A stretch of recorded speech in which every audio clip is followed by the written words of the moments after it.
students, Ram. Today we'll be continuing with part 3 of lesson number 10 by Hector Hugh Munro. Now, in the first two parts, children, we have a man in this story. As he's traveling by train, he is aware about all the discomfort that will be coming through. And because when he enters in the train itself, he experiences that his clothes are smelling of stable and mice. And then when he gets into the compartment, there is only one lady companion, and the train has no corridor, so there was no other chance of anybody entering in, and the train was not about to stop anywhere till it reaches the terminus. So when he sits inside, as the train starts gliding, it moves further. There is a movement in his clothes, and then when he searches, he finds that there is a mouse inside his clothes. Now he tries to get rid out of the mouse. As a result, he shakes and stamps, but the mouse doesn't go off. And so then he thinks of various tricks what he can do, because it was not possible for him to undress himself, as there was a lady sitting in the compartment, though she was fast asleep. But if she gets up, then it will be a problem. So now then he was trying to think about what he can do. So as the train moves further, ultimately the mouse becomes overactive, and now he has to do something to get rid out of the mouse. So he ties the rugs at the two racks of the train, and he puts a curtain and makes a small room inside, and there he tries to undress himself partially and move the mouse out of his clothes. And when the mouse is totally out of his clothes, and as the mouse is moving, it slips the rug and it comes down. The curtain falls, and at the same time the lady also gets up. Now it was very embarrassing situation for the man, so he just wraps that curtain around himself, and he gives an excuse that he was feeling cold. It's very chill. So that lady was also like, she is telling him, okay, otherwise I wanted you to please open the window. So let's see further now what is the conversation between the two, the man and the lady. I have got some brandy in my hold all. If you'll kindly reach it down for me, said his companion. No, thank you. I never take anything for it, he assured her earnestly. So now the lady is saying, okay, if you are feeling cold, I have some brandy in my hold all. Please, can you give it to me? So then he refuses, and he says, very sincerely he answers, no, I don't take all such things. I never take anything for it. So he assured earnestly. Earnestly means in a serious and in a sincere way, right? Next, I suppose you caught it in the tropics. Theodoric felt that even the malaria was slipping from him. He wondered if it would be possible to tell her the truth in small installments. Are you afraid of mice? He asked, growing, if possible, redder in the face. So now Theodoric was, she says like, maybe it's a weather, change in weather that has affected you. So Theodoric was thinking now malaria is also going to slip out. So now he was thinking whether I should tell her the exact truth, what has happened. So he just questions her, are you afraid of mice? He asked, growing, if possible, redder in the face. Not unless they come in quantities. Why do you ask? So she's saying, no, I'm not afraid of mice, only if they come in quantities in number. But why are you asking me such question? I had one crawling inside my clothes just now, said Theodoric. It was a most awkward situation. So Theodoric is telling her, I had just one mouse crawling inside my clothes, and it was really an awkward situation, and I wanted to get rid out of that mouse. It must have been, she observed, but mice have strange ideas of comfort. So she just says, oh, okay, it must have been, because mice have very strange ideas of comfort. They can go anywhere inside. I had to get rid of it while you were asleep, he continued. Then with a gulp, he added, It was getting it was getting rid of it that brought me to this. So he's just telling her, I wanted to get rid out of the mouse when as you are asleep. So I was trying something to do and to move them out of my clothes. Then, and it was because of this that I am in this condition, this situation. That means he has covered his body, he was partially undressed, and so he has covered his body with the curtain. Surely getting rid of one small mouse wouldn't cause malaria, she said in an amused manner that Theodoric thought abominable. So now she is telling, oh, of course, getting rid of one small mouse will not cause you malaria. She is also amused. Inside she was also feeling like laughing, and so Theodoric thought it was abominable. So what she expressed was very unpleasant for Theodoric.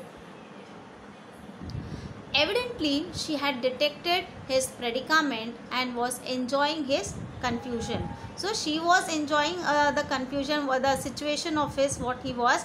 So predicaments, the unpleasant situation that he was going through, and all the blood in his body seemed to have mobilized in one concentrated blush. So like his face has turned red, and he was feeling like he was feeling shy in front of a lady, just sitting like this in such situation. And then as reflection began to assert himself, sheer terror took the place of humiliation. With every minute that passed, the train was rushing nearer to the crowded terminus. So as the time was moving, the train was also moving through various stations, and so reaching about the terminus. He hoped his fellow traveller might relapse into blessed slumber, but that was not to be. So he thought that again his companion, that lady, would relapse, means go back into blessed slumber. Slumber means fast asleep. Again she will sleep, and then it would be comfortable for him to come back to his original clothes. But that was not happening, because even the lady was aware that the station was nearby and she was about to reach. I think we must be getting near now, she presently observed. So she was just telling him, like, we are now about to reach our destination. So that was what the man was thinking, that she will go fast asleep was not possible, as she was aware that she has to get down now. Theodoric had already noted with growing terror the stacks of small ugly dwellings that heralded the journey's end. The words acted as a signal. So now he was aware, I was just thinking like they are about to reach the destination, and just the journey was full. He spent his journey in just getting rid out of the mouse, that small ugly dwelling, the mouse which was inside his clothes. Like a hunted beast breaking over and dashing madly onward some other haven of momentary safety, he threw aside his rug and struggled frantically into his disheveled garments. He was conscious of dull suburban stations racing past the window, of a choking, hammering sensation in his throat and heart, and of an icy silence in that corner toward which he dared not look. So now, like 100 bees breaking cover and dashing madly towards some other haven of momentary safety. Haven means a secure place. So he was just thinking about that place where he was just finding himself secure, wrapping himself. And so he threw aside all the rug and all the things which he had covered, and was about to come back to his original clothes, frantically into his disheveled, very untidily garments. So he was conscious of dull suburban stations. He was aware about that this train was passing through all the stations and was very crowded, racing past the window, of a choking, hammering sensation in his throat and heart. So now he was just thinking like anyways he has to change his clothes. He has to come back to his original clothes. But now how to do, because the lady is also awake, but forgetting everything, he just gathered all his courage, and then he tried to dress up himself in his original clothes. And of an icy silence in that corner toward which he dared not look. Now, then as he sank back in his seat, clothed and almost delirious means extremely anxious, the train slowed down to a final crawl and the woman spoke. So now he has come back to his original clothes, and he came back to his seat and was sitting down, and the train was slowed down now. It was reaching the terminus, and at that time the lady spoke something to him. What was that? "Would you be so kind," she asked, "as to get me a porter to put me into a cab?" So she's just asking the man to can he help her, why, as when they will be getting down, she will be needing a porter to let her into the cab, all her things and all. So she is asking help to the man, to Theodorix. "It's a shame to trouble you when you are feeling unwell." So she is just telling, I'm really feeling sorry, feeling ashamed that I am troubling you when you are not feeling well. But being blind makes one so helpless. But she is telling that it is very wrong to trouble you now, but as I am blind, I cannot see, I am helpless, I need to take help of somebody.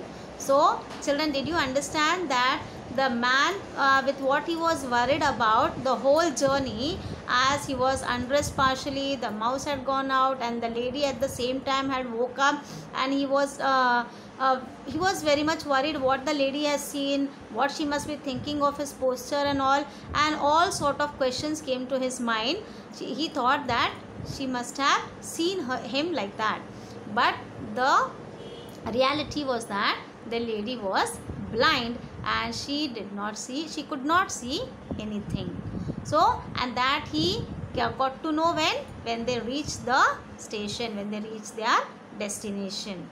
Okay, and the whole journey of the man went off just handling the situation, right?